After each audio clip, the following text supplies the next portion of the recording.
So, Hey, Chris Waters, Yeah. Hunting Trips Australia. Welcome to the first Hunters Campfire podcast here at the, I better get this right, the Queensland Adventure Expo. No. Queensland Outdoor Expo. No, Outdoor Adventure Expo. Or Queensland Outdoor Adventure Hunting Expo. Okay. I think. What did it say up there? It says, welcome to the Toowoomba Hunting Expo.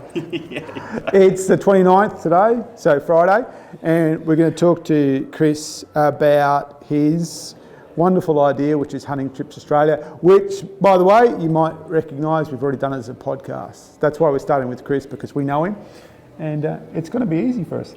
So, I'll make it hard. if I walk into this expo with the song in my heart and the desire to hunt, and I see your exhibit, what am I going to find out?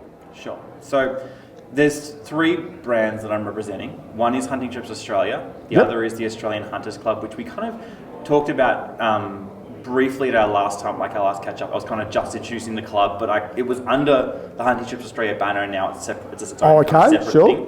And then there's also the Australian Huntsman YouTube channel. So you'll find information about all those things. But Hunting Trips Australia is really the platform that's free to use. It's free to list on if you're a guide. It's still free after 12 months, even though it's kicking goals. And you can just jump on and you can find a hunt that suits you. The door. Close it. And we've got Joe from the DPI, and I'm signalling him to close the door. But he's... He's thinking, go, that's right. You can do it. You're doing a good job. So you can stay in. Just you're welcome to be in. Just close the door. We've got, by the way, we've got an audience member. That's it. We've got an audience member. So, sorry about that, Chris. That's all right, mate. I love it. Super organic. Okay, so we better recap that because we just lost the whole stream of thought there. You'll be talking to this man later. Okay, so give us a rundown again. Sorry about that. That's okay. So if you're wanting to, it's geared at mainly not just new hunters, but it's especially useful for new hunters that are coming in. They've never hunted with anyone before. They're interested in doing a course. They're interested in doing like a meat hunt, or if they want to push themselves and do a trophy, you can go on the website and you can say, I'm after sambar deer in Victoria with a bow. This is my price range, and it spits out all the guides that reference that do that kind of hunt. And then you can read information about that hunt, and it's all kind of templated, so all the information is kind of similar on each of the listing. And then you can just go and say, yep, I'm ready to contact them, and fill out the contact form, and then it goes straight to that guide, and that guide can then follow up with you and figure out a hunt. So, being that we're in Toowoomba in Queensland, and I know that being a Victorian, you can't help but talk about Victoria. If, as a Queenslander... You can't help but talk about how good Victoria is. We're on the same line. Very true. But, so, as a Queenslander or a New South Welshman or Welsh person, how does that work? So many opportunities. There's a lot of... So there's a whole vast array of different hunts on the platform. You've got your guys who have your fenced properties that you can go in there and you can get your sambar, your roost or whatever. Then there's more guys further up in Queensland, some of the stations that you can go and hunt in places like that. So I would be pretty confident saying we have 95% of the guides in the country on the website. Wow. So there's over 140 listings on there.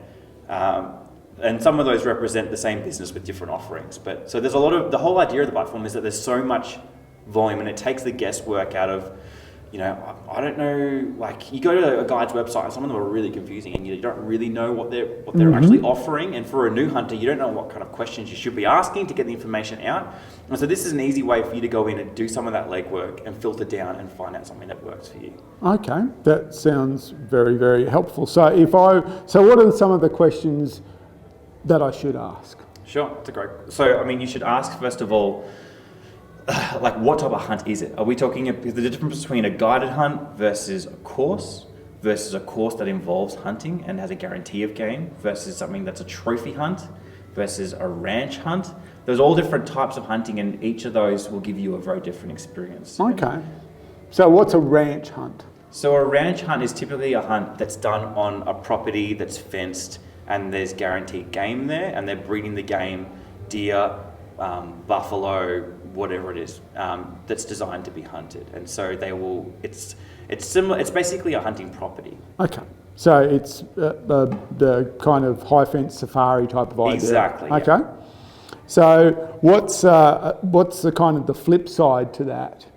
The flip side to that would be, I guess, like something like a guided hunt in state forest in New South Wales. Oh, okay. Where So you have guides going into the state forest and they know the state forest really well. There might not be a guarantee of a deer, but it's more of a experience that you're going for. You're not going there to get a massive trophy. You're going there to have an experience. But some of them do offer guarantees. And they usually say, well, we'll guarantee you a meat animal. Yeah.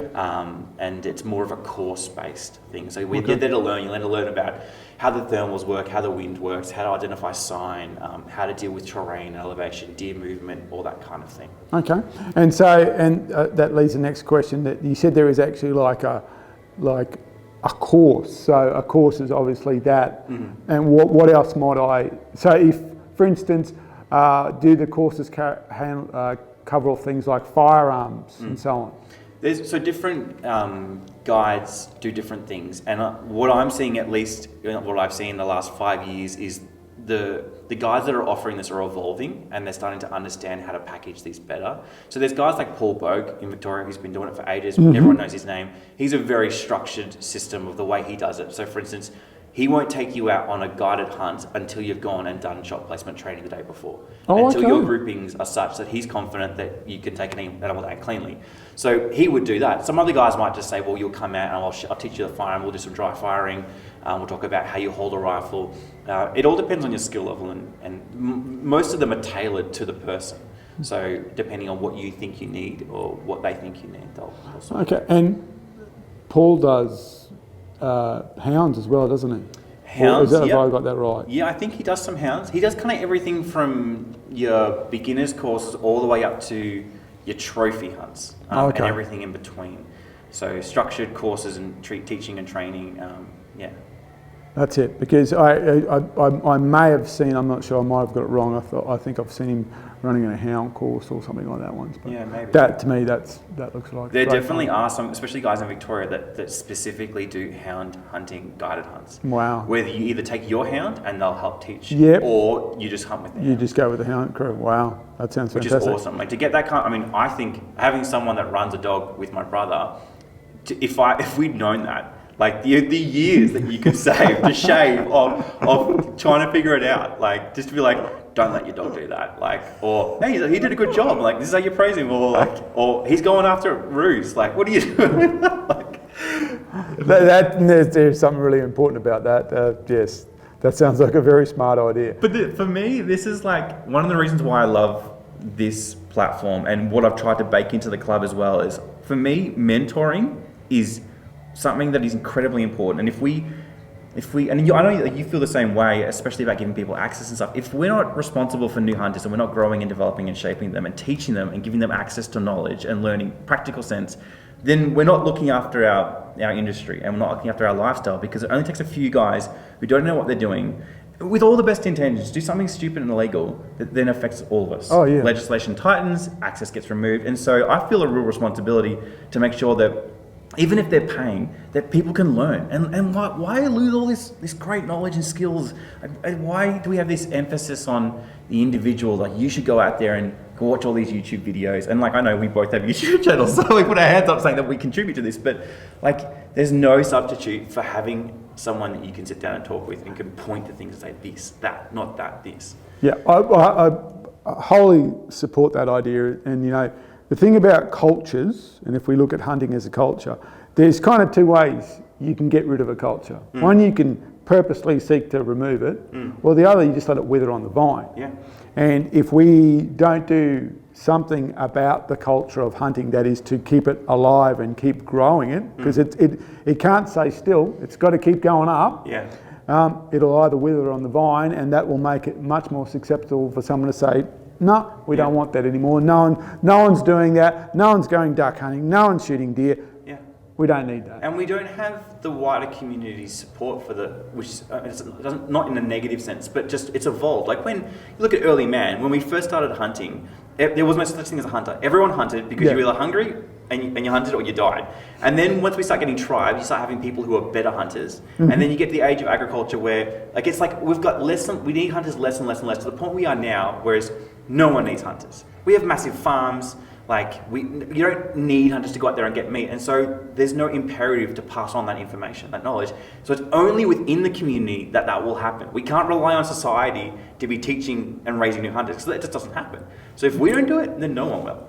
And I suppose I was just thinking about what you said there and where we are, it's the same with horses. Yeah. You technically don't need horses anymore. You don't. So the whole culture around horses is, for want of a better word, a culture driven by participation. Correct. People want to have something to do with horses because we don't need them. And I think that's a really good point too with hunting.